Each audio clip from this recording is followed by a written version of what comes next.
4వ అధ్యాయం 13వ వచనాన్ని అందరం కలిసి చదువుకుందాం. నన్ను బలపరచు వానియందే నేను సమస్తమును చేయగలను. మరోసారి చదువుకుందామా? చాలామంది తీసినట్లేరు. మరోసారి చదువుకుందామండి. ఫిలిప్పీలకు రాసిన పత్రిక 4వ అధ్యాయం 13వ వచనాన్ని అందరు కలిసి చదువుదామండి. నన్ను బలపరచు వానియందే నేను సమస్తమును చేయగలను. ఇంకో భాగం చదువుకుందాం. అపోస్తుల కార్యములు 9వ అధ్యాయం 10-11 వచనాలు అందరు కలిసి చదువుదాం. మీరు ఇంటికి వెళ్ళిన తర్వాత ఈ అధ్యాయం అంతా చదువుకోవచ్చు. దాపు 5వ వచనం నుండి 22వ వచనం వరకు మనము వాక్య పరిచర్యలో మనం ధ్యానించినవి ఉన్నాం. అయితే 10-11 వచనాలు సమయాభావం బట్టి 10-11 వచనాలు మాత్రమే అందరు కలిసి చదువుదామండి. దమస్కులో అననీయ అని ఒక శిష్యుడు ఉండెను. ప్రభువు దర్శనమందు అననీయ అని అతను పిలువగా అతడు, ప్రభువా, ఇదిగో నేనున్నాను అనెను. అందుకు ప్రభు, నీవు లేచి తిన్ననిది అనబడిన వీధికి వెళ్ళి యూదా అను వాని ఇంట తార్సువాడైన సౌలు అని వారి కొరకు విచారించుము. ఇదిగో అతడు ప్రార్థన చేయుచున్నాడు. చూపబడిన వాక్య భాగం ద్వారా పరిశుద్ధాత్మ దేవుడు మనము వాక్యం ధ్యానించినట్లు తన కృపను మనకు అనుగ్రహించునుగాక. గమనించండి, గత వారము అనగా అంతకుముందు వారం మనం బైబిల్ పట్టణంలో సౌలు దమస్కు మార్గంలో యేసుక్రీస్తు ప్రభు ద్వారా సంధించబడుటను మనం చూస్తూ వచ్చాం. ఆ యొక్క మధ్యాహ్న కాలం వందు ఆకాశం నుండి వెలుగు లేదా గొప్ప వెలుగు లేదా 26వ అధ్యాయం ప్రకారము సూర్య తేజస్సు కంటే ప్రకాశమానమైన వెలుగు సౌలు చూస్తూ వచ్చినట్టుగా మనం చూసాం. కింద పడిపోయాడు. కన్నులు తెరిచి చూస్తే ఎవరు ఏమీ కనబడటం లేదు. గుడ్డివాడుగా మార్చబడుతూ వచ్చినాడు. సౌలా సౌలా, నీవేళ నన్ను హింసించున్నావనంటూ స్వరం విన్నాడు. నీవెవరవు ప్రభువా అన్నప్పుడు, నీవు హింసించుచున్న యేసును అని ప్రభు చెప్పిన మాటను మనం ధ్యానిస్తూ వచ్చాం. పిల్లలు గమనించండి, ప్రభు చేత సంధించబడిన తరువాత ఈ పౌలు గుడ్డివాడుగా మార్చబడుతూ వచ్చాడు. అక్కడ రాబడిన మాట ఏంటంటే 8వ వచనంలో, ఏమీ చూడలేకపోయాను గనుక వారు అతన్ని పట్టుకొని ఏం చేశారు? దమస్కులోనికి నడిపించిరి. వారు అతన్ని పట్టుకొని దమస్కులోనికి నడిపించిరి. మామూలుగా సౌలుగా ఉండి అధికార పత్రములు తీసుకున్నాడు కనుక ఆ యొక్క సౌలుగా ఒక శతాధిపతిగా తన గుర్రముల మీద సైనికులతో పాటు కలిసి దమస్కులోనికి ప్రవేశించిన వాడైతే అతనికి ఎలా ఉండేదంటే అక్కడ స్వాగతం ఉండేది. దమస్కు సిరియా దేశపు రాజధాని అనుకున్నాం. సిరియా దేశపు రాజధానికి ఒక సైన్యాధిపతి ఉన్నాడు. మనం ఎరుగుదాం రాజుల గ్రంథంలో. ఎవరండి ఆయన? సిరియా దేశపు సైన్యాధిపతి ఎవరు? రాజుల గ్రంథంలో చూస్తాం. ఎవరు? నయమాను. నయమాను కుష్ఠరోగం ఉంది కానీ బహుశక్తిమంతుడు. మనకు ఆ రాజుల గ్రంథంలో నయమాను యొక్క జీవితం ఒకసారి మనం ధ్యానించినట్టుగా గుర్తు. నయమాను దేవుని చేత బోధించబడిన వాడిగా అక్కడ స్వస్థ పొందినట్టుగా మనం చూసాం. సరే, ఇది మన సబ్జెక్ట్ కాదు. ఎందుకు జ్ఞాపకం చేస్తున్నానంటే, దమస్కులో సిరియా దేశపు రాజైన దమస్కులో సైన్యం ఉంది. ఆ సైన్యంకు సైన్యాధిపతి ఉన్నాడు. ఆ యొక్క సైన్యంలో సహస్రాధిపతులు ఉన్నారు. ఆ సైన్యంలో శతాధిపతులు ఉన్నారు. కనుక శతాధిపతి అయిన సౌలు ప్రధాన యాజకుని నుండి ఆ యొక్క అధికార పత్రం తీసుకుని వస్తూ ఉండగా నేను అనుకుంటాను, దమస్కులో ఉన్నటువంటి సైన్యము లేదా శతాధిపతులు సౌలుకు స్వాగతం చెప్పేవారేమో. అయితే ఆ యొక్క ప్రభు చేత దర్శించబడిన తర్వాత అక్కడ రాబడిన మాట ఏంటంటే, ఆ యొక్క సైనికుల గురించి కానీ దమస్కులో ఉన్నటువంటి సైన్యం గురించి కానీ రాబడలేదు. తనతో ప్రయాణం చేస్తున్న సైనికులు ఏం చేశారంట, సౌలు ఏమీ చూడలేకపోతూ ఉన్నాడు కనుక లేదా గుడ్డివాడుగా మార్చబడుతూ వచ్చినాడు కనుక ఆ సౌలు యొక్క చేతిని పట్టుకొని దమస్కులోనికి నడిపించారు. వారికి తెలీదు ఎక్కడికి నడిపించాలో వారు ఎరుగరు. అయితే పరిశుద్ధాత్మ దేవుడు ఆ యొక్క సైనికులు సౌలు చేతిని పట్టుకొని నడిపిస్తూ ఉంటే పరిశుద్ధాత్మ దేవుడే అన్యులైనటువంటి సైనికులలో ఆ యొక్క సౌలుని ఎక్కడికి నడిపించాలో తన వారిలో పరిస్థితి ఉండి సౌలుని నడిపించినట్టుగా మనం చూస్తాం. కారణం ఏంటంటే సౌలు ఎక్కడికి వచ్చాడయ్యా? దమస్కులోనికి. అంటే మామూలుగా వస్తే ఏం చేయాలా? శతాధిపతి కనుక దమస్కులోనికి వస్తే ఆ రాజభవనంలోనికి వెళ్ళాలా, లేదా సైన్యాధిపతి ఉండేటువంటి ఆ యొక్క మందిరంలోనికి వెళ్ళాలా, లేదా సహస్రాధిపతులు శతాధిపతులు నివసించేటువంటి వారి నివాసంలోనికి వెళ్ళాలా. అయితే పరిశుద్ధాత్మ దేవుడు ఆ సైన్యంలోనికి కాక ఎక్కడికి నడిపించాడంట? తిన్ననిది అనబడిన వీధిలోనికి నడిపించాడు. ఏ స్ట్రీట్ కాల్డ్ స్ట్రైట్. తిన్ననిది అనబడిన వీధి, చక్కనైన వీధి. పరిశుద్ధాత్మ దేవుడే అయినప్పటికీ కూడా సౌలు యొక్క జీవితంలో దేవుడు ఒక ఏర్పాటు కలిగి ఉన్నాడు కనుక వారితో లేదా వారి ద్వారా సౌలును తిన్ననిది అనబడిన వీధిలోనికి పరిశుద్ధాత్మ దేవుడు నడిపిస్తూ వచ్చాడు. సరే, తిన్ననిది అనబడిన వీధిలోనికి వచ్చాడు. అక్కడికి ఎవరింటికి వెళ్ళాలా?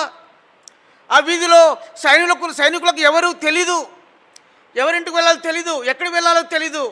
బహుశా నేను అనుకుంటాను ఆ యొక్క తిన్ననిది అనబడిన వీధిలో పేరు పొందినటువంటి, భక్తి కలిగినటువంటి, లేదా దైవ భయము కలిగినటువంటి యూదా అనే ఒక వ్యక్తిని గురించి బహుశా వారు విచారించి ఉండవచ్చు. ఎందుకని ఆ వీధిలో ప్రాముఖ్యమైనటువంటి ఒక పేరు కలిగిన వ్యక్తి ఎవరంటే యూదా అనే వ్యక్తి ఆ యొక్క వీధిలో ఉన్నాడు. మన యూదాల గురించి చూస్తే bible.org వెబ్సైట్లో 8 మంది యూదాలు ఉన్నారు కొత్త నిబంధనలో. వారిలో ఈ యూదా కూడా ఒకరు. ఇతని గురించి మరి ఎక్కడ రాయబడలేదు. కనుక యూదా ఏం చేశాడంటే ఆ యొక్క సైనికులు సౌలును తన ఇంటిలోనికి తీసుకుని వస్తుంటే నేను అనుకుంటాను యూదా అంతకుముందు సౌలు గురించి విన్నాడు. యెరూషలేములో స్టెఫనును చంపినప్పుడు ఆ యొక్క సౌలుని యవనస్తుడు సమ్మతించినటువంటి విషయం విన్నాడు యూదా. ఆ యొక్క యెరూషలేములో సంఘమును హింసించిన వాడని, ప్రతి ఇంట జొచ్చి స్త్రీలను పురుషులను వాళ్ళని హింసించిన వాడని యూదా వింటూ వచ్చినాడు. అందుని బట్టే నేను ముందే చెప్పాను, యూదా ఒక భక్తిపరుడుగా, దేవుని యందు విశ్వాసం కలిగిన వ్యక్తిగా యూదా ఏం చేశాడంటే సౌలును తన ఇంట చేర్చుకున్నట్టుగా చూశాం. కారం ప్రేమ సౌడస్ గమనించు, ఆ యొక్క మార్క్స్ వార్త 2వ అధ్యాయంలో ఒక ఇల్లు ఉంది. నిన్నటి దినం మేము ధ్యానించాం. కపెర్నహూములో ఒక ఇల్లు. ఆ ఇల్లు అంతకుముందు ప్రాముఖ్యత లేదు, ఆ ఇంటి గురించి ఎవరికి తెలియదు. అయితే యేసుక్రీస్తు ప్రభువారు మరలా అనగా 2వ పర్యాయము కపెర్నహూమునకు వచ్చినప్పుడు ఆ ఇంట ప్రవేశించాడు. ఆ ఇంట వచ్చినప్పుడు ఆ వీధిలో ఉన్న వారందరూ కూడా ఫలాని వారి ఇంట నజరేయుడైన యేసు ఉన్నాడు అనేటువంటి వర్తమానం తెలియపరచబడదురాగా అక్కడ ఉన్న అనేకులు ఆ ఇంటి చుట్టూ చేరుతూ వచ్చినారు. అంతకుముందు ఆ ఇంట్లోకి ఎవరు ప్రవేశించేవారు కాదు, ఆ ఇంటిని ఎవరు పట్టించుకునేవారు కాదు. ఆ ఇంటి ముందు వెళ్తున్న ఆ ఇల్లు మామూలు ఒక సాధారణమైన ఇల్లుగా ఉండేది. అయితే యేసు ఆ ఇంట ఉన్నాడని విన్నప్పుడు అనేకులు వచ్చారంట. గమనించండి, ఆ ఇంటికి యేసు అనేటువంటి ప్రాముఖ్యమైనటువంటి నామమును బట్టి అనేకులు ఆ ఇంటికి వచ్చారు. అదే రకముగా తిన్ననిది అనబడిన వీధిలో ఉన్నటువంటి యూదాను వాని ఇంట ఏమున్నారంటే అక్కడ యూదా ప్రభువైన యేసునందు విశ్వాసం ఉంచినట్టుగా మనం చూస్తాం, ఆయన భక్తిపరుడుగా ఉన్నట్టుగా చూస్తాం. కనుక ఆ తిన్ననిది అనబడిన వీధిలో యూదా అని వాని ఇల్లు ఎవరైనా చెప్తారు అడ్రస్. కనుక ఆ యొక్క సైనికులు సౌలుని ఎక్కడికి తీసుకుని వెళ్తున్నారంటే ఆ యొక్క మార్గములో యేసు ఆ యొక్క తన వెలుగులో ప్రకాశమైన వెలుగులో దర్శనం ఇచ్చాడు. కనుక ఆ యేసును చూచిన సౌలు గురుడివాడుగా మార్చబడుతురాగా సైనికులు సైతము ఆ యేసు ప్రభువారు యేసు దర్శించినాడు కనుక ఆ యేసునందు విశ్వాసం ఉంచిన వారు ఎవరా అని బహుశా వారు విచారించి యూదాను వాని ఇంటికి తీసుకుని వచ్చినట్టుగా ఒక భక్తుడు రాశాడు. ఆ ఇంటిలో ఉన్నాడంట. అక్కడ రాయబడింది 11వ వచనంలో అది చూస్తాము, ఇదిగో అతడు ప్రార్థన చేయుచున్నాడు. అంటే యూదా అనే విషయం చూడండి. ఒకవేళ యూదాకి ఏం తెలుసు అంటే సౌలు అధికార పత్రంతో వస్తున్నాడు. ఒకవేళ నా ఇంట్లో నేను ఆహ్వానిస్తే నన్ను ఏం చేస్తాడో తెలీదు. మొట్టమొదటిగా నన్నే పట్టుకొని వెళ్తాడు, నన్నే బంధిస్తాడు. అయినప్పటికీ కూడా యూదా అనే వ్యక్తి ప్రభు నామం కొరకై, ప్రభు కొరకై తను శ్రమలు అనుభవించడానికి ఇష్టపడినట్టుగా మనం చూస్తాం. కనుక యూదాను అని ఇంట చేరినటువంటి సౌలు 3 దినములు అన్నపానములు ఏమీ పుచ్చుకోలేదంట. బహుశా యూదా బ్రతిమలాడింటాడు, సౌలుడా ఏమైనా తినండి అని చెప్పి అడిగింటాడు బహుశా, కానీ ఏమి కూడా పుచ్చుకొనలేదు అని రాయబడుతూ వచ్చింది. ఇప్పుడు ప్రభువారు అననీయాకు దర్శనం ఇచ్చాడు. దర్శనం అందు అననీయాతో మాట్లాడుతున్నాడు. గమనించగా 2 దర్శనాలు అక్కడే ఒకటే పర్యాయంలో 2 దర్శనాలు చూస్తాం. మొట్టమొదటిగా యేసుక్రీస్తు ప్రభువారు అననీయాను దర్శిస్తున్నాడు. అదే సమయంలో ప్రభువారు అననీయాతో చెప్పే మాట ఏంటంటే, ఇదిగో అతడు ప్రార్థన చేయుచున్నాడని చెబుతూ అననీయాను ఒకడు వచ్చి తను చూపు పొందినట్లుగా, తన తల మీద చేతులు ఉంచినట్లుగా అతడు చూచి ఉన్నాడు. అంటే అదే సమయంలో యేసు ప్రభువారు అననీయాకు దర్శనం ఇచ్చినటువంటి సమయంలో అదే సమయంలో పౌలు కూడా దేవుని యొక్క దర్శనం చూస్తూ ఉన్నాడు. గమనించండి, ఎందుకు కారణం అంటే పౌలు యూదాను వాని ఇంట ఉండి అతడు ప్రార్థన చేస్తూ ఉన్నాడు కనుక దేవుని యొక్క దర్శనం చూశాడు. ఇప్పుడు ప్రభువారు అననీయతో మాట్లాడుతూ ఉన్నాడు, నువ్వు వెళ్ళు. సరే, అది 2వ అంశం. మొట్టమొదటిగా నా అంశం, ఈ దినం నా అంశం ఏంటంటే, ఆ యొక్క తిన్ననిది అనబడిన వీధిలో పౌలులో దేవుడు చేసిన కార్యములు ఏంటి, దేవుడు పౌలులో ఏ కార్యములు చేశాడు. నేను అనుకుంటాను ఆ యొక్క తిన్ననిది అనబడిన వీధిలో యూదాను వాని ఇంట దేవుడు సౌలులో లేదా పౌలులో 7 కార్యములు చేసినట్టుగా చూస్తాం. మొట్టమొదటిది ఏంటంటే, మార్చబడినటువంటి పౌలు, తన మనసు మారింది. దేవుడు యేసుప్రభువారు దర్శనం ఇస్తురాగా గుడ్డివాడైనటువంటి పౌలు ఆ యొక్క యూదావాని తిననిదనబడిన వీధిలో ఉన్నటువంటి యూదాను వారి ఇంట చేర్చబడుతూ వచ్చినప్పుడు అతను ప్రార్థన చేస్తున్నాడు. కారణం ఏంటంటే, తన మనసు మారుతూ వచ్చింది. చిన్న బిడ్డల వంటి స్వభావం కలిగినవాడుగా ఉన్నాడు. అనగా మునుపు తనకున్నటువంటి అహము, తనకున్నటువంటి అధికారము, తనకున్నటువంటి హోదా, తనకున్న చదువు, తనకున్నటువంటి కులము, తనకున్నటువంటి ఆ యొక్క రోమా ప్రభుత్వ పౌరసత్వం అనేటువంటి ఒక హుందాతనము, సమస్తమును కూడా పౌలు ఏం చేశాడంట, సమస్తము విడిచిపెట్టి చిన్న బిడ్డల వంటి వాడుగా మార్చబడుతూ వచ్చినాడు. చదవండి, మత్తయి సువార్త 18వ అధ్యాయం 3వ వచనం.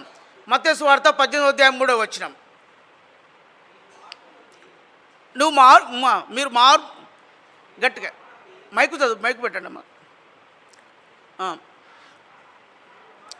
మీరు మార్పు నొంది బిడ్డల వంటి వారైతేనే కానీ పరలోక రాజ్యంలో ప్రవేశింపనేరరు. అంటే నా అంశం ఏంటంటే, మొట్టమొదటిగా ఆ తిననిది అనబడిన వీధిలో యూదాను వాని ఇంట పౌలులో జరిగిన కార్యం ఏంటంటే, తను చిన్న బిడ్డల వలె తన మనస్సు మార్చబడుతూ వచ్చింది. అంటే ఫస్ట్ నేను అనుకుంటాను, యూదాను వాని ఇంటికి ఎట్లా వచ్చాడంటే, ఒక సామాన్యమైన వ్యక్తిగా వచ్చాడు.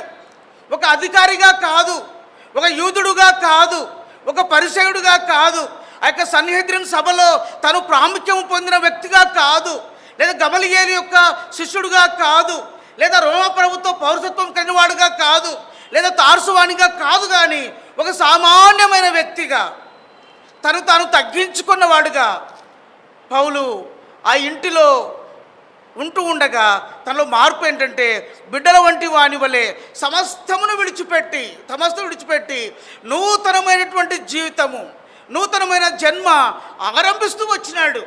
తన జీవితంలో ఆ యూదాను వాని ఇంట నూతనముగా తన జీవితాన్ని ఆరంభిస్తూ వచ్చినట్టుగా చూస్తాం. అనగా చిన్న బిడ్డల వలె జన్మించినటువంటి చిన్న బిడ్డలు ఎటువంటి కల్మషం లేకుండా, అసూయ ద్వేషములు లేనివారుగా, ఎటువంటి మత్సరము లేనివారుగా ఉంటారు, ఎటువంటి మచ్చ లేనివారుగా, పరిపూర్ణమైనటువంటి స్వచ్ఛత కలిగిన వారుగా ఉంటారు.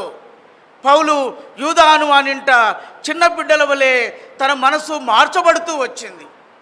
అందుకనే అపోస్తుల కార్యం 26వ అధ్యాయంలో 19వ వచనంలో అంటాడు, ఆ దర్శనమునకు నేను అవిధేయుడను కాక. ఎందుకు అంటున్నాడు ఆ మాట అంటే, అయ్యో ఆ దర్శనం బట్టి, ఆ దర్శనం ద్వారా నా జీవితం మార్చబడింది. ఆ దర్శనం ద్వారా నాలో ఉన్నటువంటి అధికారము, నా యొక్క చదువు, నా డబ్బు, నా ధనము, నాకున్నటువంటి అహము, నాకున్నటువంటి అతిశయం సమస్తము కూడా ఆయన కింద పడినప్పుడు సమస్తం కూడా తీసివేయబడుతూ వచ్చింది. ఆ యూదాను వాని ఇంట తిన్నటి ధనముల వీధిలో నేను చిన్నబిడ్డ వలె మార్చబడుతూ వచ్చినాను కనుక ఏ దర్శనం ద్వారా నా జీవితం మార్చబడిందో ఆ దర్శనంకు నేను అవిధేయుడను కాను అంటూ వస్తాడు. రెండవదిగా పౌలు యొక్క జీవితం జరిగిన మార్పు ఏంటంటే 11వ వచనంలో చూడండి, చివరి భాగంలో అంటాడు, ఇదిగో అతడు ప్రార్థన చేయుచున్నాడు. అనగా ప్రభువారు చెప్తున్నారు ఆ మాట. ప్రభువారు సాక్షి ఇవ్వాలంటే చాలా కష్టం సుమా. ప్రభువారు ఏమంటున్నా అంటే అననీయాతో సౌలు గురించి చెప్తుంటే ఏమంటాడంటే ఇదిగో అతడు ప్రార్థన చేయుచున్నాడు. పరిసయ్యులు ఏం చేస్తారంటే అనగా ఇతను సౌలు యూదుడు, పరిసయ్యుడు, హెబ్రీయుడు, బెన్యామీను గోత్రికుడు మనం చూస్తూ వచ్చినాం. పరిసయ్యులైన వారు లేదా యూదులైన వారు ఏం చేస్తారంటే దినమునకు ముమ్మారు దేవాలయంలోనికి వెళ్తారు. తర్వాత ప్రత్యేకమైనటువంటి సందర్భంలో ప్రార్థనలు చేస్తారు.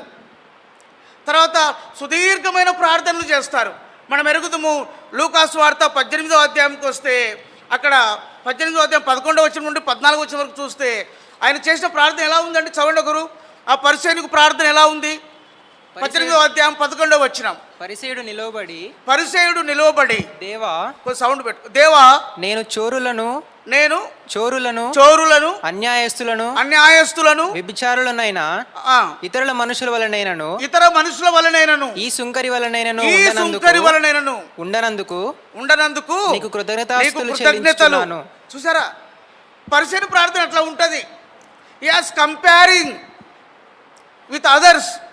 తన యొక్క జీవితాన్ని ఇతరులతో పోల్చుకునేటువంటి జీవితం పరిసయ్యుని యొక్క జీవితం. అదే సుంకరి ఏమని ప్రార్థన చేశాడండి?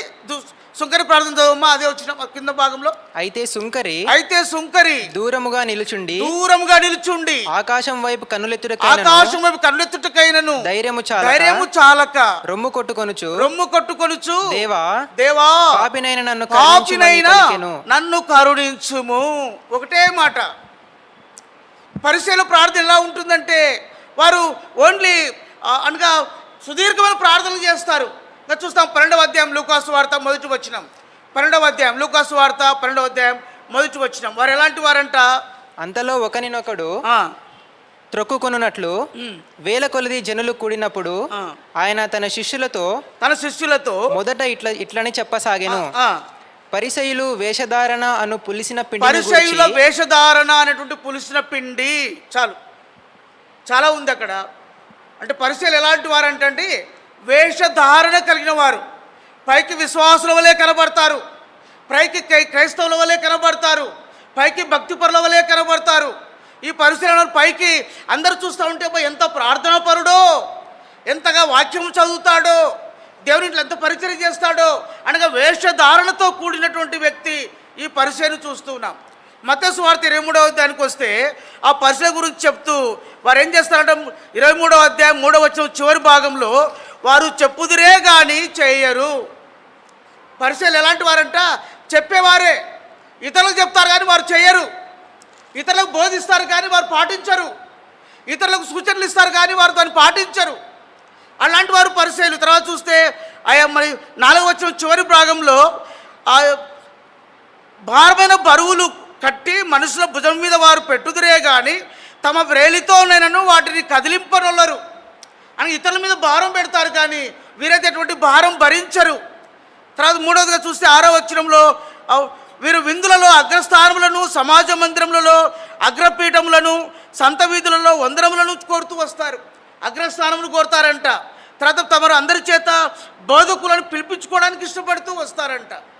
చూసారా, ఇటువంటి పౌలు పరిసయ్యుడు అంటే ఇక్కడున్న లక్షణాలు: వేషధారణ, తర్వాత ఇతరులకు చెప్పడమే, తను పాటించేదిలే, ఇతరుల బరువులను ఇతరుల మీద మోపడమే, తను ఏమాత్రం మోసేదిలే, అందరి ముందు తను గొప్పగా ఎంచుకోవడమే, ఉన్నతమైన స్థానము కోరుకోవడమే, అందరి చేత బోధకుడు లేదంటే గొప్పవాడు అని చెప్పి పొగిడించుకోవడమే ఈ పరిసయ్యుల యొక్క పని.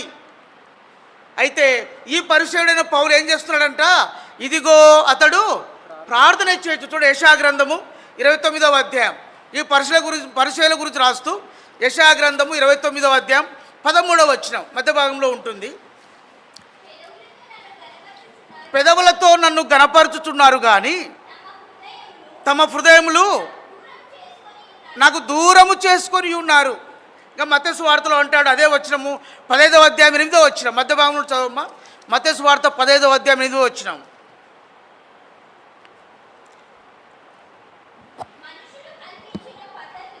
మనుషులు కల్పించిన పద్ధతులు తన పెదవులతో నన్ను గణపరచుదురు గాని వారి హృదయము నాకు దూరముగా ఉంది. ఇది పరిసయ్యుల గురించి రాయబడిన మాట. కనుక ఈ పరిసయ్యుడైన పౌలు గురించి ప్రభు చెప్పే మాట ఏంటంటే, ఇదిగో అతడు ప్రార్థన చేయుచున్నాడు అనగా పౌలు యొక్క జీవితంలో తిన్ననిది అనబడిన వీధిలో యూదాను వాని ఇంట నిజముగా ప్రార్థించే జీవితం ఆరంభమైంది. నిజముగా ప్రార్థిస్తున్నాడు. తన హృదయము ప్రభువుకు అర్పించి ప్రార్థిస్తున్నాడు. తన హృదయములో ప్రభువును కలిగి ప్రార్థిస్తున్నాడు. హృదయపూర్వకముగా ప్రభు సన్నిధిలో తన ఆత్మను కుమ్మరించుకొని ప్రార్థిస్తూ ఉన్నాడు. ఇంతకుముందు అయితే పరిసయ్యుడు కనుక వేషధారణతో ఉండేవాడు, సుదీర్ఘమైన ప్రార్థనలు చేసేవాడు. ఎట్లా అంటే ఓన్లీ పెదవులతో మాత్రమే, ఇతరులతో కంపేర్ చేసుకొని ఇదిగో వాళ్ళకంటే నేను బాగున్నా, వీళ్ళకంటే బాగున్నా, నేను 10వ వంతు ఇస్తున్నా, జీలకర్రలోను సోపులోను అన్నిటిలో కూడా 10 వంతు ఇస్తున్నా నేను అన్ని చెప్పేవాడు. కానీ హృదయం అయితే ప్రభుకు దూరంగా ఉండేది ఇంతకుముందు. అయితే తిన్ననిది అనబడిన వీధిలో యూదాను వాని ఇంట ఉన్నటువంటి పౌలు యొక్క జీవితం రెండవదికి ఎలా మార్చబడిందంటే, నిజమైనటువంటి ప్రార్థన, హృదయపూర్వకమైన ప్రార్థన, ప్రభు సన్నిధిలో తన ఆత్మను కుమ్మరించుకొని చేసే ప్రార్థన అక్కడ ఆరంభమవుతూ వచ్చింది. మూడవదిగా అపోస్తలుల కార్యం 9వ అధ్యాయంలో మూడవదిగా ఏంటంటే, ఆ యొక్క తిన్ననిది అనబడిన వీధిలో యూదా ఇంటిలో పౌలు దేవుని చిత్తమును గ్రహించుట నేర్చుకున్నట్టుగా చూస్తాం. చూడండి 6వ వచనం చదవండి, 9:6. లేచి పట్టణంలోనికి వెళ్ళుము, అక్కడ నీవు ఏమి చేయవలెనో అది నీకు తెలుపబడును అని ప్రభు చెప్పినప్పుడు ఆ యొక్క పట్టణంలోనికి వచ్చాడు. తిన్ననిది అనబడిన వీధికి వచ్చాడు. యూదాను వాని ఇంటికి వస్తే ఆయన గురించి రాయబడింది 15వ వచనంలో. చూడండి 15వ వచనంలో అందరూ కలిసి చదువుదామా? 15, 16 వచనాలు, 15, 16 వచనాలు అందరూ కలిసి చదువుదాం.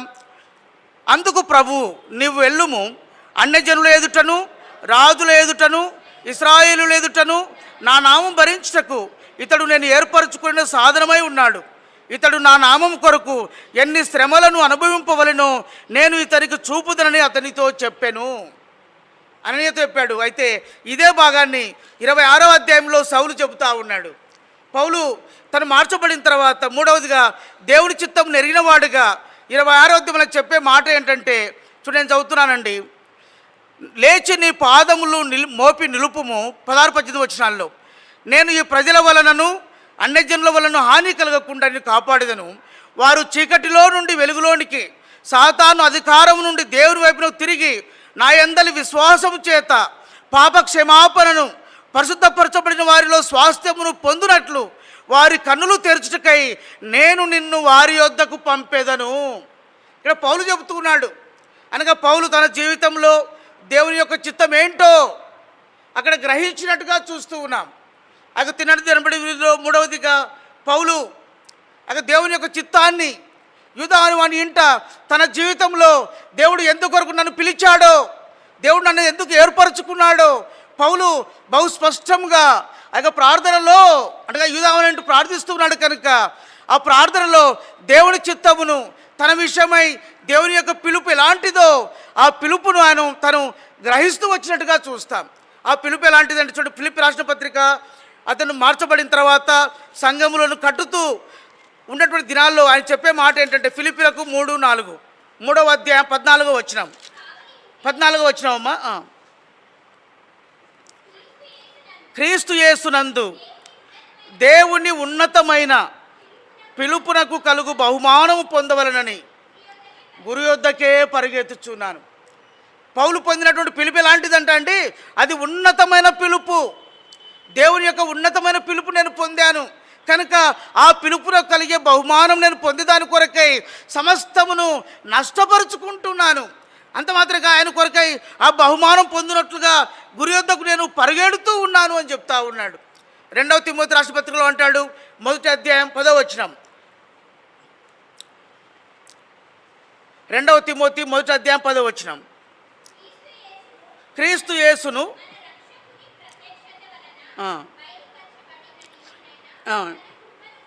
తన కృపను బట్టి మనలను రక్షించి పరిశుద్ధమైన పిలుపుతో ఆయన మనలను పిలిచెను.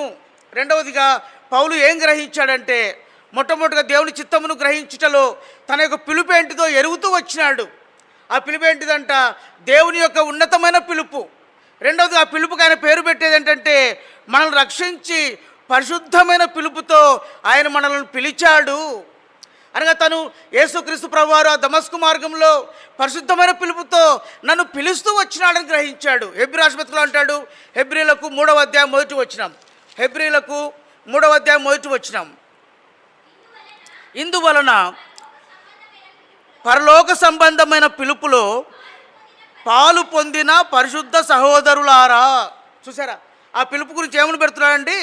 అది పరలోక సంబంధమైన పిలుపు అనగా పౌలు ఏమని గ్రహించాడంటే, దేవుని చిత్తమును గ్రహించిన పౌలు, ప్రభు నన్ను పిలిచాడు, సౌలా సౌలా అని పిలిచాడు. ఆ పిలుపు ఎలాంటిదంటే, అది ఉన్నతమైన పిలుపు, అది పరిశుద్ధమైన పిలుపు, అది పరలోక సంబంధమైన పిలుపు. కనుక పౌలు హెబ్రీ రాష్ట్రపతి 11వ అధ్యాయంలో అబ్రహాం గురించి రాస్తూ అబ్రహాం యొక్క పిలుపు గురించి ఆయన మాట్లాడతాడు. చూడండి 11వ అధ్యాయం, హెబ్రీలకు 11వ అధ్యాయం చదవండి 8వ వచనం.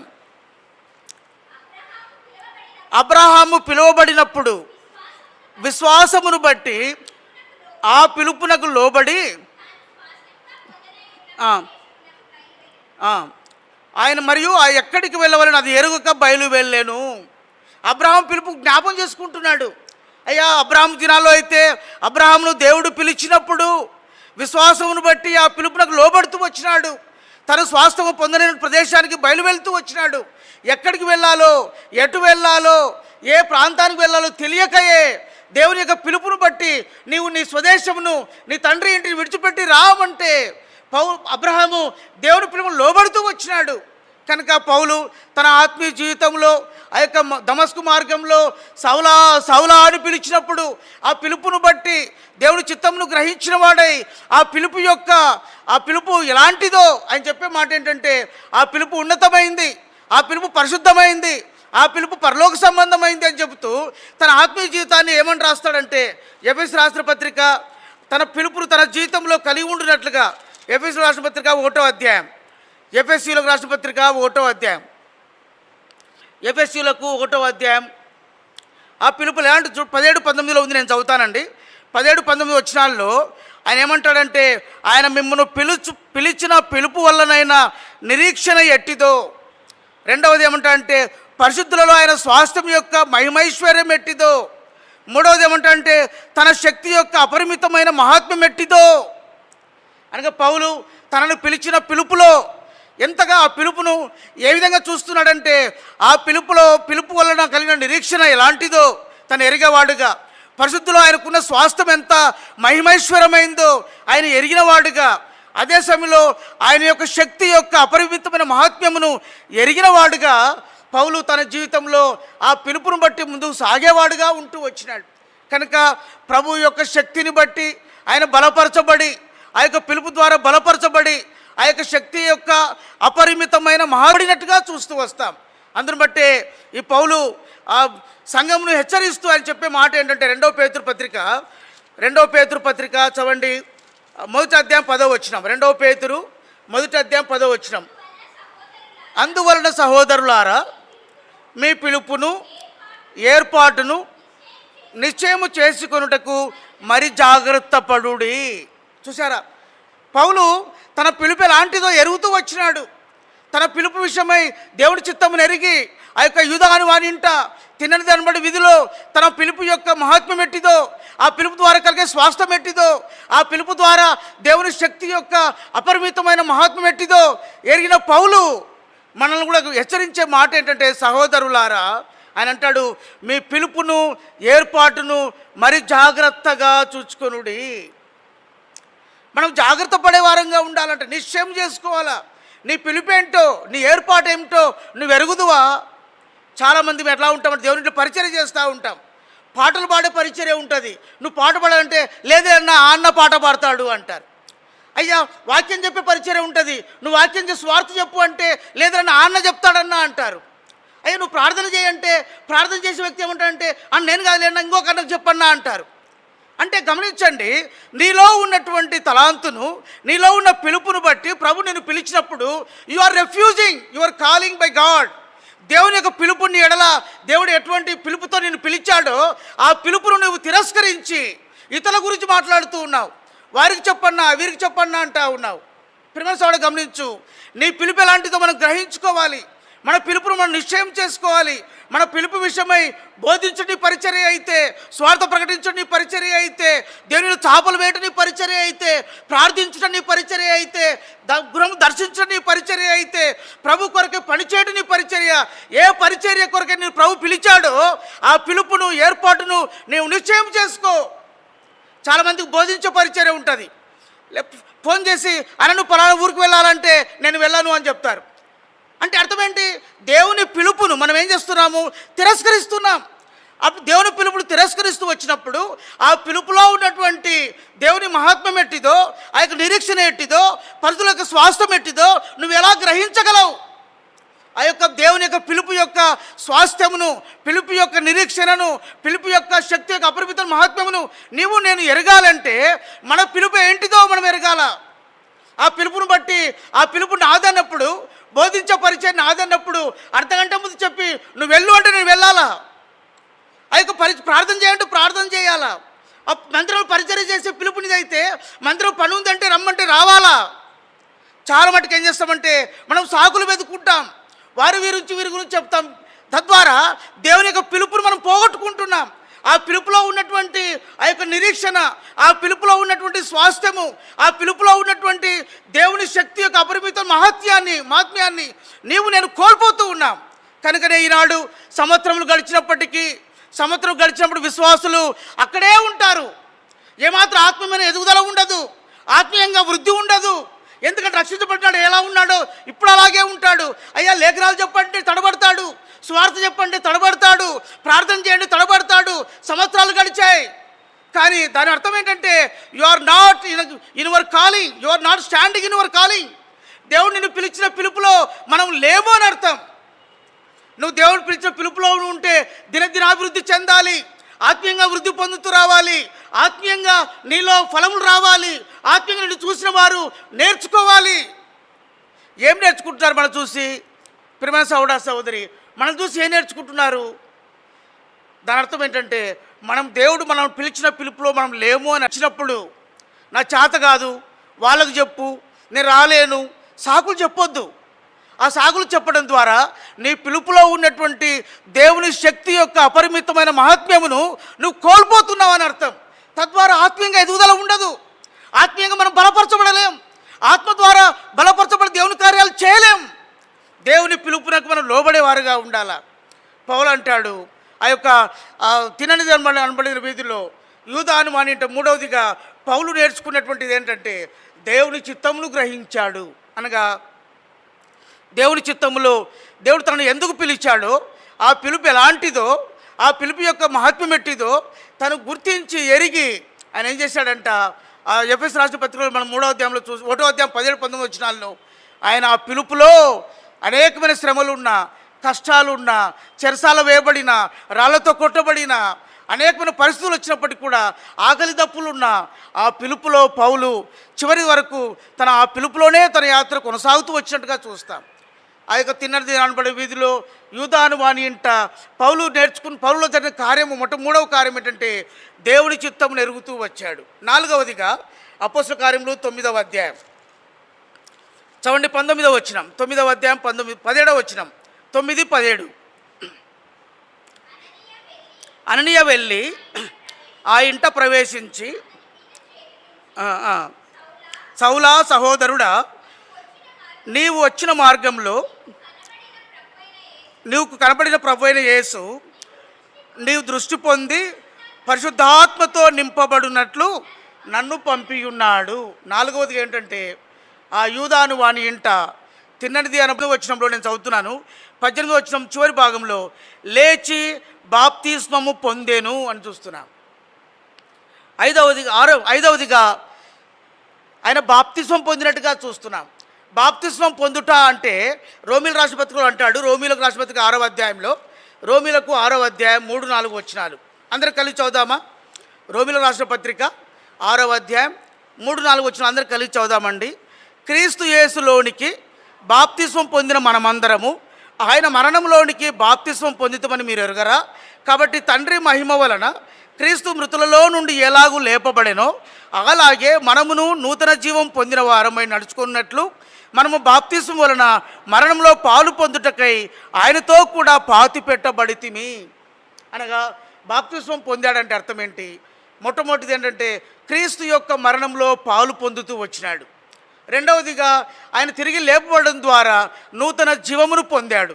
నాలుగవదిగా ఆ యొక్క బాప్తిస్మం పొందడం ద్వారా దేవుని యొక్క శరీరము అనేటువంటి సంఘంలో ఒక అంగముగా చేయబడ్డాడు. అంటే అర్థం ఏంటంటే దేవుని కుటుంబంలో, సంఘంలో, సార్వత్రిక సంఘం అనే దేవుని ఇంటిలో, సార్వత్రిక సంఘం అనేటువంటి దేవుని యొక్క శరీరంలో ఆయన ఒక అంగముగా, ఒక వ్యక్తిగా, ఒక పౌరుడుగా పౌలు చేరుతూ వచ్చినట్టుగా చూస్తాం. ఐదవదిగా దేవుని ఇంటిలో ఆయన ఒక వ్యక్తిగా చేర్చబడుతూ వచ్చినాడు.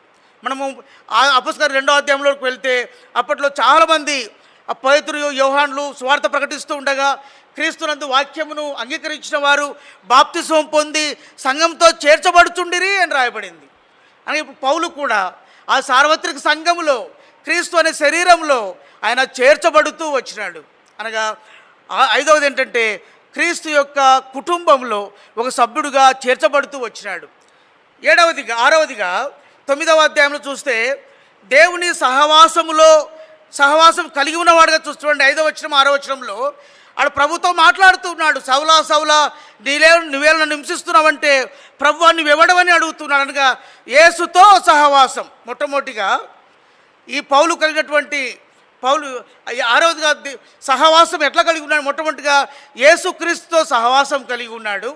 రెండవదిగా తిన్ననిది అనబడిన వీధిలో యూదా అను వాని ఇంటికి వెళ్ళాడంటే యూదా అనేటువంటి ఒక విశ్వాస కుటుంబంలో సహవాసం కలిగిన వాడుగా ఉన్నాడు. 9వ అధ్యాయం 17వ వచనంలో అననీయ వచ్చి సౌలా సహోదరుడా అని చెప్పాడంటే అర్థం ఏంటంటే అననీయాతో పౌలు సహవాసం కలిగి ఉంటూ వచ్చినాడు. 9వ అధ్యాయం 18వ వచనంలో బాప్తిస్మం పొందుట ద్వారా ఎవరైతే బాప్తిస్మం పొందు వచ్చారో ఆ దినాన వారితో కూడా పౌలు సహవాసము కలిగి ఉంటూ వచ్చినాడు.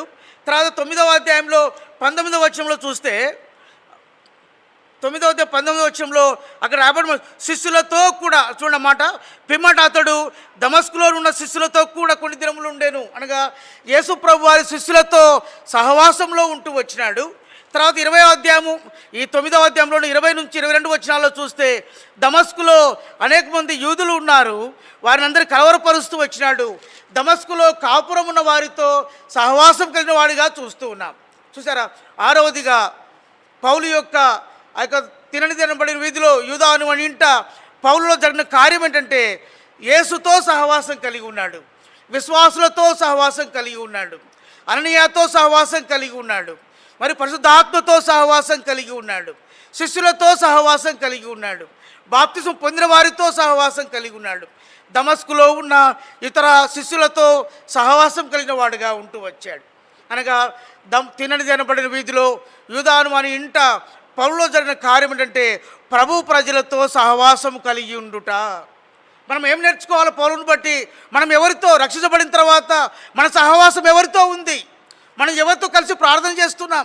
మనం ఎవరితో పాటు కలిసి నడుస్తున్నాం? ప్రియమైన సహోదర సహోదరి, మన సహవాసము యేసు ప్రభుతోను, మన సహవాసము పరిశుద్ధ ఆత్మతోను, మన సహవాసము పరిశుద్ధులతోను, మన సహవాసము అననీయ వంటి క్రీస్తు శిష్యులతోను, మన సహవాసము బాప్తిస్మం పొందిన వారితోను, మన సహవాసము యేసు ప్రభు వారి యొక్క శిష్యులతోను, మన సహవాసము దమస్కులో ఉన్న శిష్యులతో, లేదా అంతఃపురంలో జవాశాములో ఉన్నటువంటి శిష్యులతో మనము సహవాసం కలిగి ఉండాలి. ఏడవదిగా చూడండి 9వ అధ్యాయం 22వ వచనం 20వ అధ్యాయానికి వస్తే 9వ అధ్యాయంలో 9వ అధ్యాయం చదవండి 20వ వచనం 9వ అధ్యాయం 20వ వచనం అమ్మ 9వ అధ్యాయము 20వ వచనం. వెంటనే సమాజ మందిరంలో యేసే దేవుని కుమారుడని ఆయనను గురించి ప్రకటించుచూ వచ్చాను. చూసారా? ఎప్పుడైతే దేవుని సహవాసంలో ఉన్నాడు, సంఘం యొక్క సహవాసంలో ఉన్నాడు. ఆయన ఏం చేస్తున్నాడంట, సమాజ మందిరంలోనికి వెళ్ళాడంట. ఆయన ఏం చేస్తున్నాడంటే యేసే దేవుని కుమారుడని ఆయనను గురించి ప్రకటిస్తూ ఉన్నాడు. అనగా పరిశుద్ధాత్మను పొందిన మనం ప్రభునకు సాక్ష్యంగా జీవిస్తున్నామా? మనం పనిచేసే స్థలంలో, మనం ఉన్నటువంటి స్థలంలో, మన ఇరుపొరుగు వారి మధ్య, మన బంధువుల మధ్య మనం సాక్షిగా జీవిస్తూ ఉన్నామా? గమనించు, పౌలులో ఆ యొక్క తిన్నడిది అనబడిన వీధిలో యూదాను వారింట పౌలు జరిగినట్టు 7 అంతల కార్యములు మనం చూస్తూ, మొట్టమొదటిగా చిన్న బిడ్డల వలె ఆయన మార్చబడుతూ వచ్చినాడు. రెండవదిగా దేవుని యొక్క నిజంగా ప్రార్థించేవాడుగా మార్చబడుతూ వచ్చినాడు. మూడవదిగా దేవుడి చిత్తమును గ్రహించిన, నెరవేర్చిన, దేవుని యొక్క పిలుపును ఎరిగినవాడుగా ఉంటూ వస్తూ ఉన్నాడు. నాలుగవదిగా ఆత్మతో నింపబడుతూ వచ్చినాడు. ఐదవదిగా బాప్తిస్మందు పాలు పొందుటనగా దేవుని కుటుంబంలో ఒక వ్యక్తిగా చేర్చబడుతూ వచ్చినాడు. ఆరవదిగా యేసుతో లేడు సంఘములో దేవుని ప్రజలతో సహవాసం కలిగిన వాడుగా ఉంటున్నాడు. ఏడవదిగా సజీవ సాక్షిగా ప్రభు కొరకై నిలబడుతూ ఉన్నాడు. వీటన్నిటికి కారణం ఏంటంటే ఆ దమస్కు మార్గంలో సంధించబడిన తర్వాత తిన్నది అనబడిన వీధిలోకి వచ్చినప్పుడు, యూదాను వాని ఇంటికి వచ్చినప్పుడు తనను ఎట్లా ఉన్నంటే తను తాను తగ్గించుకున్నవాడుగా, దీనుడుగా మార్చబడుతూ వచ్చినాడు పౌలు. తనకున్నటువంటి ఉద్యోగం కానివ్వండి, ధనము కానివ్వండి, చదువు కానివ్వండి, విద్య కానివ్వండి, తను ఏమైతే గతంలో కలిగి ఉన్నాడో సమస్తమును విడిచిపెట్టి ప్రభు కొరకై రిక్తుడుగా తను తాను తగ్గించుకొని దీనుడుగా మార్చబడుతూ వచ్చినాడు. కనుక పౌలు దీనుడుగా మార్చబడడం ద్వారా 7 అంతల గొప్ప ఆత్మీయమైన కార్యములు ఆ యొక్క పౌలు జీవితంలో జరిగినట్టుగా చూస్తాం. ఒక మాట చదివి ముగించుకుందాం. ఎవరైతే దీనులుగా మార్చబడుతూ వస్తారో వారి దేవుడు ఎలా బలపరుస్తా అంటే చదవండి, లూకాసు వార్త 1వ అధ్యాయం 52వ వచనం. మరియమ్మ గారు ఎలిజబెత్తును కలిసిన తర్వాత మరియమ్మ గారు ప్రభును ప్రార్థించేటువంటి ఆ గీతము ప్రార్థించుట ఆమె పలికిన మాటలో ఒక మాట చెబుతుంది. చదవండి లూకాసు వార్త, అందరూ చదువుదామా? లూకాసు వార్త 1వ అధ్యాయం 52వ చూడండి. సింహాసనముల నుండి బలవంతులను ఏం చేశాడంట దేవుడు? సింహాసనముల నుండి బలవంతులను పడద్రోసి దీనులను ఎక్కించును, అనగా దీనులను బలపరచి బలవంతులనుగా చేసి సింహాసనం మీద కూర్చోబెడుతూ వస్తాడు. పౌలు ఆయనకు భౌతికమైన సింహాసనం లేదు. భౌతికంగా గుర్రం నుంచి కింద పడిపోతూ వచ్చినాడు. భౌతికంగా ఏమీ లేనివాడుగా ఉన్నాడు. భౌతికంగా రిక్తుగా తయారవుతూ వచ్చినాడు. భౌతిక సమస్తం విడిచిపెట్టాడు. భౌతికంగా ఆత్మీయంగా దీనుడవుతూ వచ్చినాడు పౌలు. దీనుడైన పౌలునంట ఇప్పుడు మరియమ్మ గారు ఆమె ఏమని ప్రవచిస్తుందంటే సింహాసనముల మీద ఏం చేసి బలవంతులను పడద్రోసి దీనులను ఎక్కించును అంటే అర్థం ఏంటంటే బలవంతులను పడద్రోస్తూ వస్తాడు. దీనులైన వారిని, బలహీనులైన వారిని, ఏమాత్రం యోగ్యత లేని వారిని, ఎన్నిక లేని వారిని ఆత్మలో నింపబడి, ఆత్మ ద్వారా నడిపించబడి, ఆత్మలో దీనులైన వారిని ఏం చేస్తాడంట ప్రభు తన ఆత్మ వలన బలపరిచి ఆ సింహాసనం మీద ఎక్కించి బలవంతులుగా చేసి తన కార్యం చేసేవాడుగా ఉంటూ వస్తాడంట. మన సారసంగ వాగ్దానాల్లో 2వ వాగ్దానం అదే. బలహీనుడు ఏమనుకోకూడదంట అండి, బలహీనుడు ఏమనుకోవాలంట? చదవండి, ఆ మాట ఉంది కదా అక్కడ. బలహీనుడు నేను బలాఢ్యుడను అనుకునవలేను. ఇక్కడ సౌలు బలహీనుడే అనగా సమస్తం విడిచిపెట్టాడు. తనలో ఏమీ లేదు, కింద పడిపోయాడు. గుర్రాలు లేవు, రథాలు లేవు, సైనికులు లేరు, తనతో ఎటువంటి బలగం లేదు, ఒంటరిగా మిగిలాడు. రిక్తుడైపోతూ వచ్చినాడు. సమస్తం వదిలిపెట్టాడు. ఆత్మతో నింపబడి ఆత్మ వలన దీనుడుగా మార్చబడుతూ వచ్చినాడు.